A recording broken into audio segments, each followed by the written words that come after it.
Today, we're going to talk a little bit about examples of how you can use Screencastify with your students. Screencastify is not what you would consider a synchronous activity. We're going to talk about what that means here in a little bit. Really, what it's all about is being able to get more information to your kids, quick lessons, stuff that they can watch on their own time and not have to worry about that 20-minute or plus being in front of your students and having to go 100% live with your kids all the time. Let's talk about our agenda for today. We're going to talk about why record your lessons, and we're going to talk a little bit about synchronous versus asynchronous and what those two things mean. We're going to quickly go through what the settings are. For more detailed information on the settings, take a look at Steve's video that he did on Screencastify back during that PD week. He went into the videos and really showed how to get going on the settings.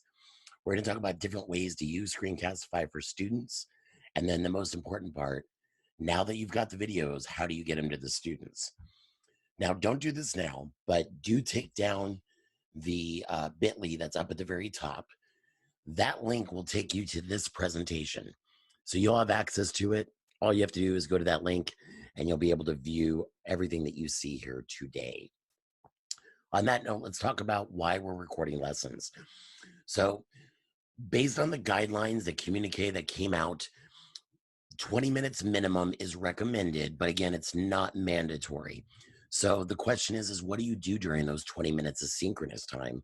Let's talk about what asynchronous is and what synchronous is. So asynchronous would be your recorded lessons. They can be watched anytime, any place to get the learning done. Some of those advantages would be the flexibility for the families that are watching your lessons. The pace can be paused based on the student's needs. And of course, the affordability. It's a little bit easier for whatever devices that the families have, or if they've checked them out from the district. They don't have to go out and purchase anything. All the learning's done online. There are some disadvantages. Obviously the isolation, our kids miss being in a class. And then there is that risk of apathy. Talking to some of the middle school teachers over the last week or so, it seems that part is starting to kick in with your students. And so we'll talk a little bit about why that is when we start talking about synchronous. So when we talk about synchronous, we're talking about real-time instruction. So as we're live back and forth, right now you are all taking a synchronous class. Now, if you watch the recording, that becomes asynchronous. Same time, same place, virtually speaking. Some advantages to that. You have classroom engagement. The kids love seeing you live, especially right now, and love being able to see their peers. You get the chance to do some dynamic learning, hopefully not like the teacher in the video we just saw where everything's backwards. And you get to go in some instructional depth. In other words, as you do your asynchronous, you can go into depth synchronously by really going into what you want your kids to know on the synchronous lessons and really ask them some questions and get their feedback. Some disadvantages that the synchronous kind of creates its own rigid schedule. And it's something that's really hard for our kids right now. And then obviously the technical difficulties, which I'm sure you guys have all experienced, as have we, with Zoom dropping out, no audio, videos really garbled. So those are all things that back and forth, which means that synchronous time, if that's lessons where it's direct instruction, there's no equality when it comes, or equity when it comes to your students, because you don't have all your students on at one time. So use that synchronous time to check in with your kids, do a fun activity, answer some of their questions about the asynchronous part of the week. Don't use it as that direct instruction, because number one, you're going to bore the kids online. Number two, the more bored the kids get, the more chance that they won't come back for any of your lessons. A great example of that is over at Tumbleweed, the fourth grade, when they meet synchronously, they are doing stuff like scavenger hunts inside the house. They're playing games that are fun and bringing the class together. And they have almost 100% of their classes participating. I say almost because I don't know that we'll always get 100% participation, but it's close. I want to say that they're in the 90% range. So really, really focus that synchronous time, not on the lesson, but on the whole student. Check in on them, have some fun with them, let them kind of share with you a little bit about what they've been doing over the last few weeks and how they're keeping busy and helping their family out. So asynchronous and synchronous. So we're going to focus today on the asynchronous part. And just to let you know, so here's a link that where I got all the information. So again, when you go to the bit.ly, you'll have access to that. On top of that, Steve Stuckey, who's another one of the instructional coaches, you guys all know who he is, worked on a sort of a one-pager on how synchronous versus asynchronous works. He did email us out to the district, but you have access to this as well. So think of synchronous meetings as that way to connect or tutor with your kids. Everything else on the outside is your asynchronous. On the right side would be what the student does. Watch the video, take notes, solve the problems, and turn it in. The other side is what the teacher does. So record the share lessons, which we're going to look at here in a second. Check their work and provide feedback. And then back to the student, they would receive that feedback and make incorrect mistakes, and then start it all over, send it back to the teacher.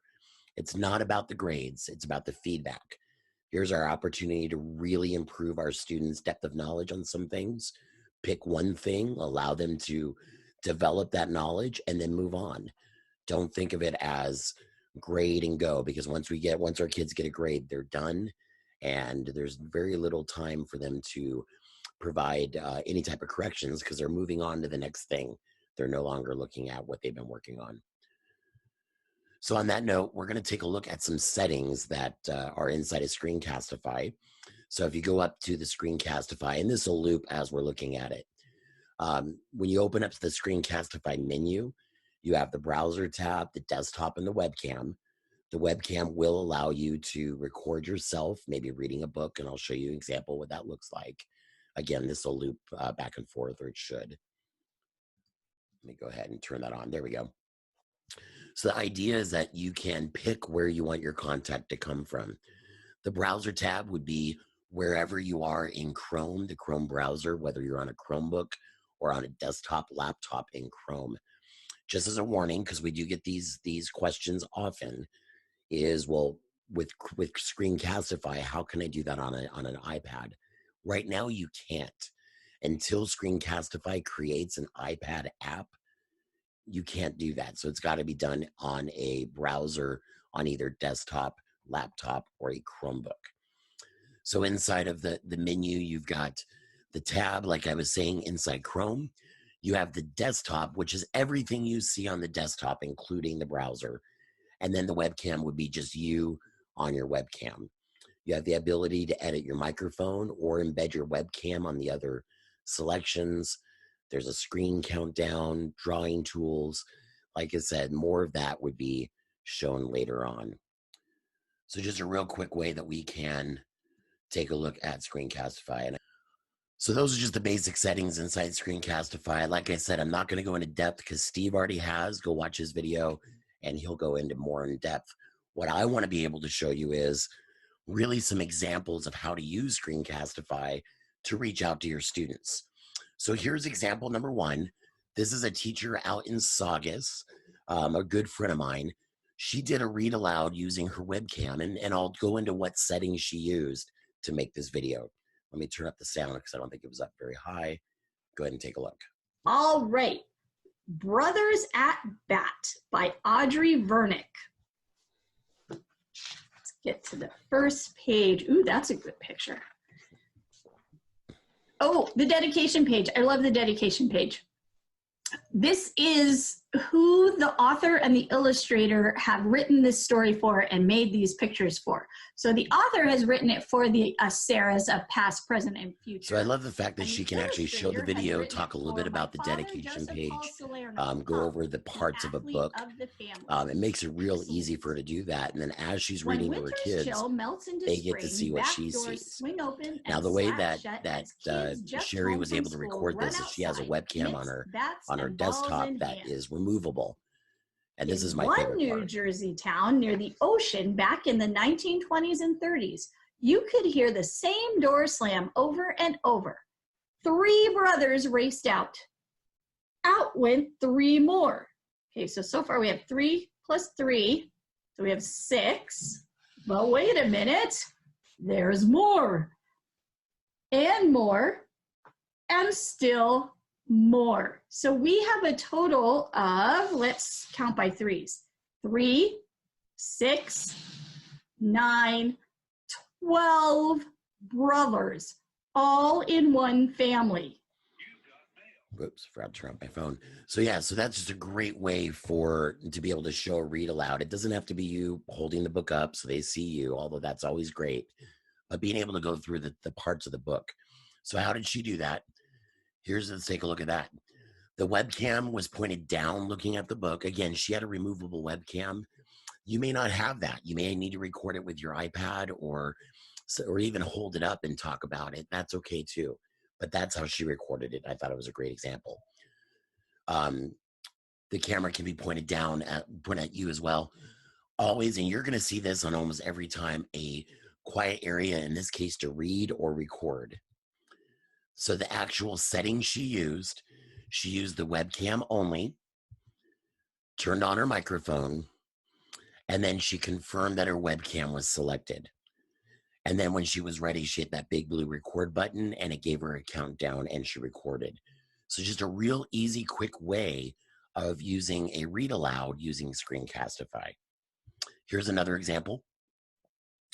This one I recorded using a digital whiteboard. I'll go over some other digital whiteboards you can use. But here's a good example of what I did with one of those digital whiteboards. All right, so here's our lesson 1 problem set. Number 1 is asking, estimate the amount based on the fill line. What is the amount for each? So if this is 1/2, what would be 1/4 and 1/3?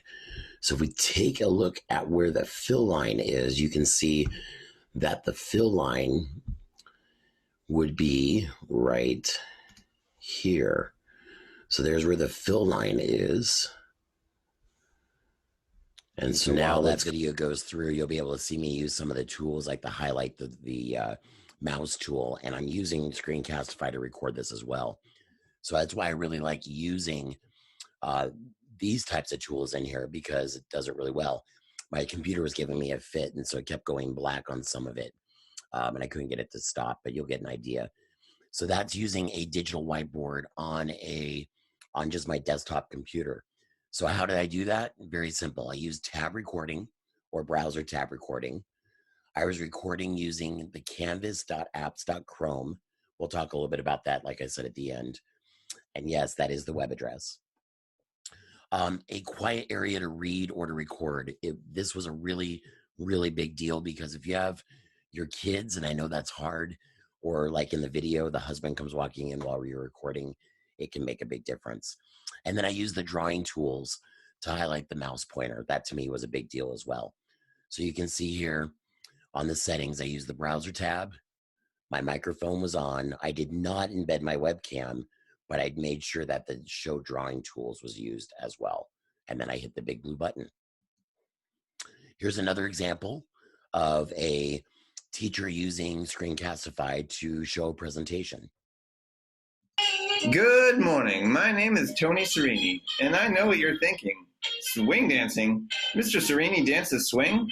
Well, not really. Not anymore.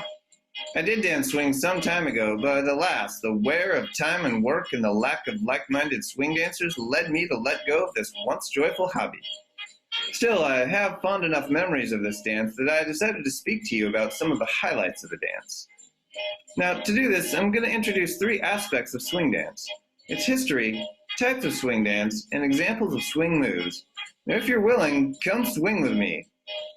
Swing dance has its roots in African American dances from the 1800s, in which dancers cut rug to ragtime music.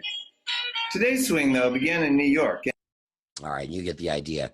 So they were able to do a Google Slides presentation based on their computer. So how did they do that? So they use their desktop, or in this case, a laptop. Chromebook would work as well. Excuse me. They presented using Google Slides. Again, a quiet area to read, which again is a really big deal.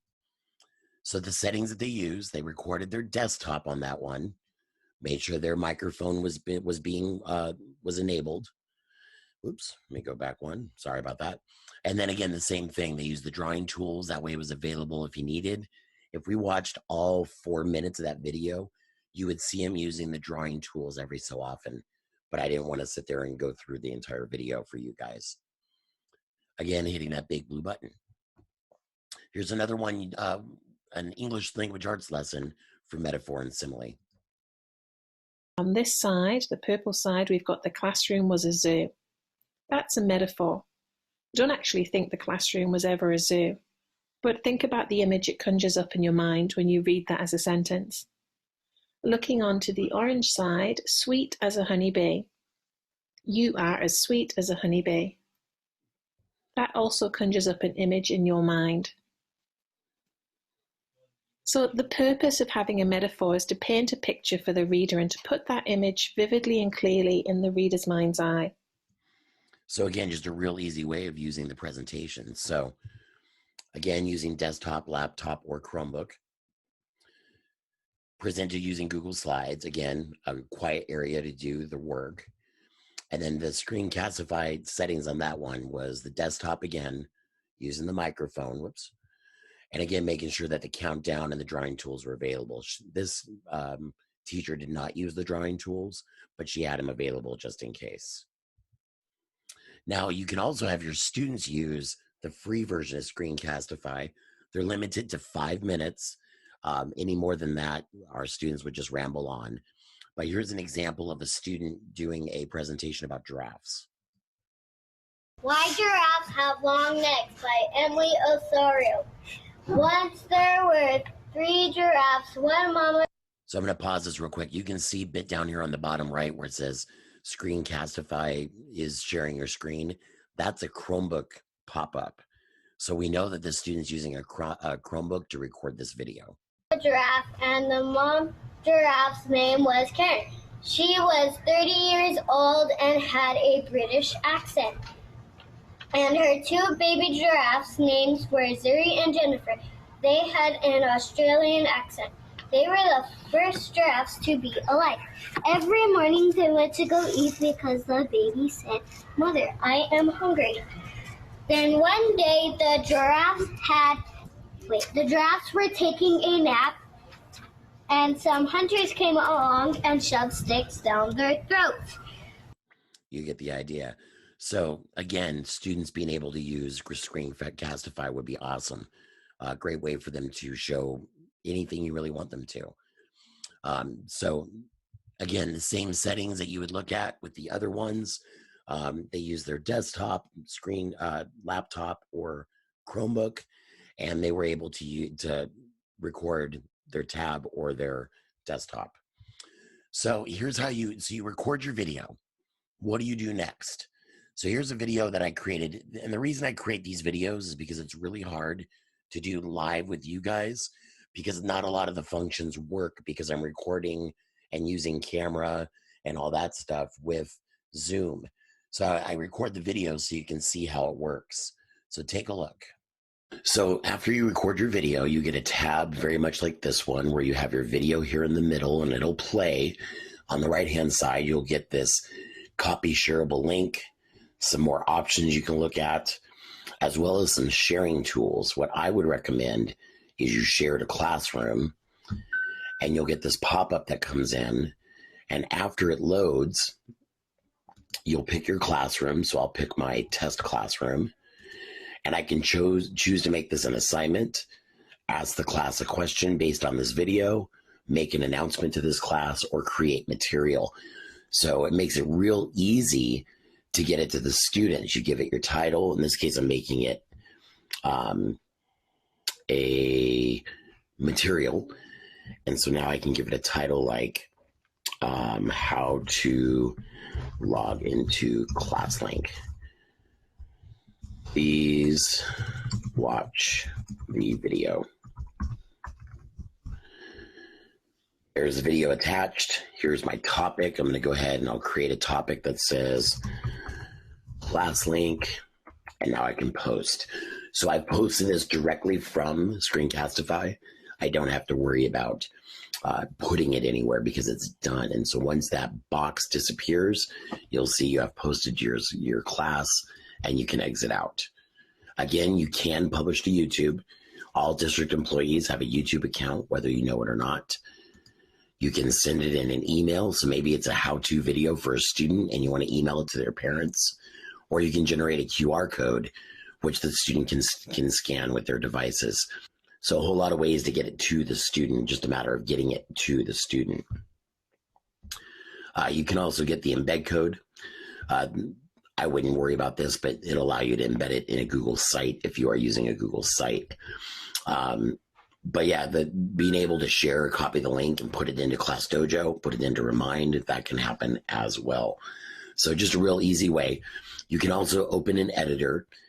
Editor's a little bit more bare bones. It's not as wonderful as an editor like most are. But here you can take out chunks. You can take out little things from your video that you want to crop, you want to add text to. You can do that. And it's, like I said, it's a very bare bones type of a video editor, but here's where you would do all that. So if you ever have any questions about Screencastify, it really is a whole lot of fun to use because it's real easy. And we would love to be able to show you more about it. Like I said, it's kind of hard to show you live using Zoom because we do have a whole lot of, Zoom kind of uses up all the resources that Screencastify would use. So I talked about the online whiteboards. Here's just a couple that I found. I know we've had that question pop up. The canvas.apps.chrome is great for you to use. We're not real sure how the students would use it just yet. So I would probably stay away from that one for right now. If you want to ask me about that a little bit later, shoot me an email and we'll talk. But the other ones are really nice. The one I just found literally this morning is this last one called whiteboard.fi. And on that one, you can actually have your kids interact with you and they don't need to sign up. They just join the class using a code. It's just a real simple way, and they can actually interact with you on the website, and you have control of it. Once you're done with the class, you close the class out. No one can go back in. Like I said, I found it this morning. Someone shared it with me, and I thought I would put it up here for you guys to take a look. But again, if you get this bit.ly, you'll have access to all these, and you can click on them and check them out. Classroom screen, some of you may have seen that one. That's sort of like a classroom management screen, but it does have a whiteboard that's attached to that as well. So a couple final thoughts. How to make a great video is be prepared. Don't think you're going to start out and just be able to wing it, because that's exactly the way it's going to look. And so if you want your kids to be engaged with it, prepare yourself. Make sure you're prepared. It's okay to be silly. Sometimes it's okay to even show the missteps in your voice, or the kid running in the background. All that's fine. It's okay to be silly. It's different times. It's all right to show that you're human. Find a method that works for you. Chris mentioned earlier using your iPad with iMovie, or I said screen recording. That's fine too. Screencastify is just another way for you to get stuff to your kids. Make sure you speak loudly, speak clearly. And finally, be prepared. It is that important. You don't want to find yourself trying to find information in the middle of recording a video. It doesn't always come out great. Some more final thoughts. Remember that we have the Learning at Home website, the PSD EdTech website, palmdalesd.org/edtech is available for you as well. Don't forget to jump on there, and if you miss a recording or a webinar, or you want to book some time with Steve, myself, Jerry, or Melissa, that's where you can see our calendar and sign up and take one of our appointment slots. And if you can't get a hold of us and you need to find out, Google it for sure. Some upcoming PD. Next week, you'll see one on Google Forms. I'll be doing one on Quaver Music. You'll see one on Benchmark. And I believe Steve's going to do one on Friday next week on Smart Notebook, specifically focusing on distance usage. So on that note, I'm going to give you guys about 5 more seconds here to write down that bit.ly so you can get the presentation. And I will take any questions that you might have as in regards to Screencastify or anything like that. So let me go ahead and stop recording.